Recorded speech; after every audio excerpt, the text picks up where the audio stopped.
ഞങ്ങൾ കഴിച്ചിറങ്ങി. ഞങ്ങളങ്ങനെ ബസ് സ്റ്റാൻഡിലോട്ട് നടന്നുകൊണ്ടിരിക്കുകയാണ്. എങ്ങനെ ഉണ്ടായിരുന്നു രാവിലത്തെ പല്ല് തേക്കാത്ത ഭക്ഷണം? അത്യാവശ്യം ക്വാണ്ടിറ്റി കാര്യങ്ങളൊക്കെ ഉണ്ടായിരുന്നു. പിന്നെ അതേപോലെ തന്നെ വിലമോ തുച്ഛം ഗുണമോ മെച്ചം. വിലമോ തുച്ഛം ഗുണമോ മെച്ചം. എന്തായാലും നമുക്ക് വയറ് നിറഞ്ഞിട്ടുണ്ട്. അത് നമുക്ക് വിഷയമല്ല. നമുക്ക് കുറച്ച് നേരം പിടിച്ചേക്കാം. ഏത് ശരിയല്ലേ?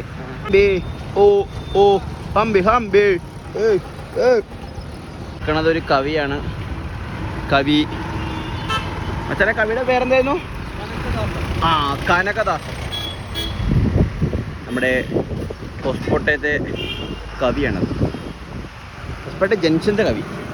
വിജയനഗർ ബസ് സ്റ്റാൻഡിലെത്തിയപ്പോൾ ഇത് ഹംപിയിലോട്ട് പോകുന്ന ബസ്സല്ല എന്നവർ പറഞ്ഞത് മച്ചാൻ ചോദിച്ചപ്പോൾ. പക്ഷേ അത് പറഞ്ഞത് വലിയ ബസ്സുകളൊന്നും ഹംപിയിലോട്ട് പോകില്ല, കുഞ്ഞു ബസ്സുകളെ പോകത്തുള്ളൂ. കുഞ്ഞു ബസ്സുകളെ ഹംപിയിലോട്ട് പോകത്തുള്ളൂ എന്നാണ് പറഞ്ഞത്. നമുക്ക് വെയിറ്റ് ചെയ്യാം ഗൈസ്. ഓട്ടോറിക്ഷക്കാർ പിന്നാലെ കൂടുക. പെർ ബസ് 250 രൂപ ഹംപി ബസ് സ്റ്റോപ്പിലോട്ട്. ഫുള്ള് ചാമ്പരവിടെ. ഞങ്ങൾ മച്ചാൻ്റെ മൈൻഡ് പ്ലേ കാരണം ബസ്സിന് പോകാൻ അല്ലേ? അതെ.